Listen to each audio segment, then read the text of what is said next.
In this video, I will tell you about the latest changes to SpaceX's Starlink internet service and what it means for you.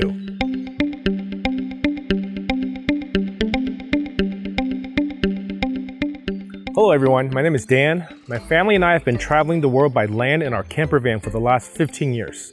You can find out all about our travels at mollymish.com. For the last year, we've been subscribers to the Starlink satellite internet service from SpaceX. We have used it across 4 countries in places where we have never previously dreamed of having an active internet connection. As you might imagine, we're generally happy with the service.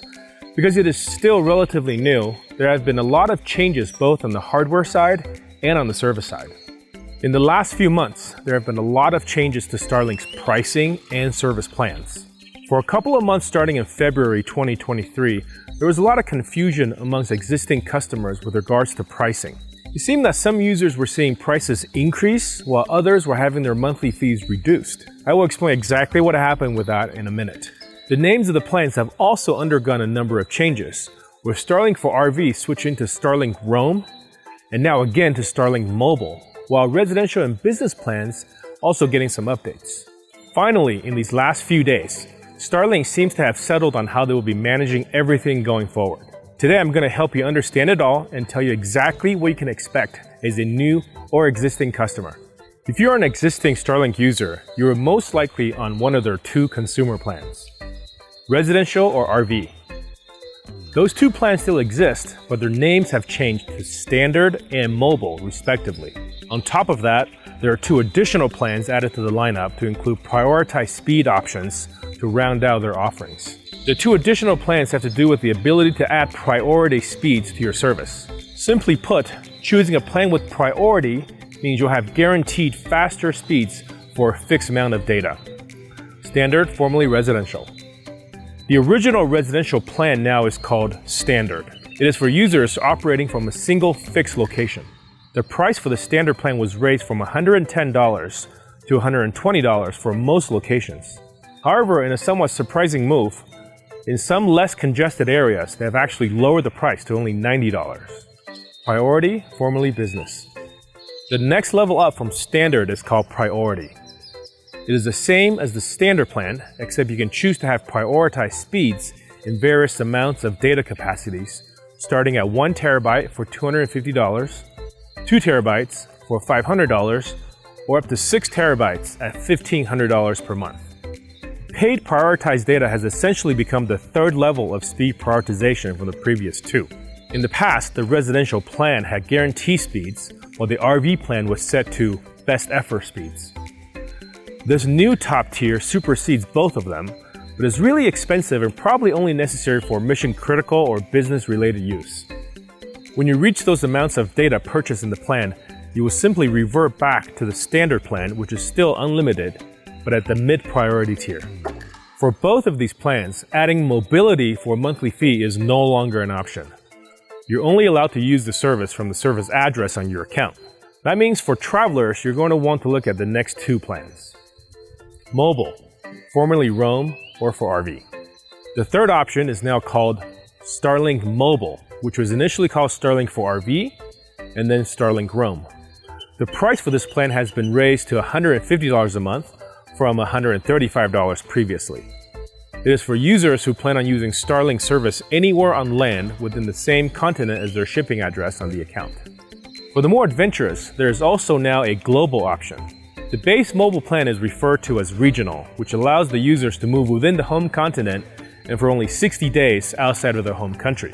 For an additional $50 per month, the global mobile plan allows you to use your dish anywhere in the world that Starlink has service, as long as it is land-based and not while in motion. Refer to the Starlink service map to see the latest coverage areas. The priority for this plan is still at the best effort service, which means it is the lowest of the 3 choices. In heavily congested areas, speeds can severely decrease to low single-digit megabits. However, on the mobile plan, you can temporarily pay $2 per gigabyte to upgrade to the top-tier priority speeds at any time within the Starlink app. This is handy for those critical times when you need to have the best connection possible in congested areas, or need to use the dish in motion or over bodies of water. Mobile priority for in-motion use on land and water. Finally, the latest changes to their plans have to do with the ability to connect while in motion and over bodies of water. Formerly, Starlink has unofficially worked for boaters on various bodies of water. This has been enabled by their newer generation satellites, with laser interconnects bridging the gap where there are few ground stations. With mobile priority, marine as well as in motion are now officially supported, but it will work regardless of land or water location. For $250 a month, it will buy you 50 gigabytes per month of data. 1 terabyte will cost $1,000 a month, while 5 terabytes is priced at $5,000 a month. Once you have reached your chosen data cap, water-based or in-motion service can still work at a cost of $2 per gigabyte, while unlimited static land-based service is included without additional costs. So what should you get? Although these priority plans are extremely expensive, they do finally address some of the questions people have had about the ability to use Starlink over bodies of water while in motion, as well as how they're dealing with the increasing congestion on their network. For the vast majority of the people using Starlink service who travel primarily by land, their regional mobile plan with best effort speeds and unlimited data should be more than sufficient. At $150 a month, it is $15 more than before, but still very competitive when compared to traditional cellular data, especially with the ability to reach hard-to-cover places on practically every continent. The hardware is still priced at $599 plus tax and shipping for the basic dish. There are 2 different high-performance dishes that are also available at $2,500 each, with one of them being flat mountable and is recommended for in-motion use. For those of you who have converted your own dishes to be flat mounted, you can expect them to still work as before, but in-motion and water use will likely be disabled unless you're paying for their mobile priority service or have the $2 per gigabyte priority toggle turned on in the app with the mobile service. Conclusion.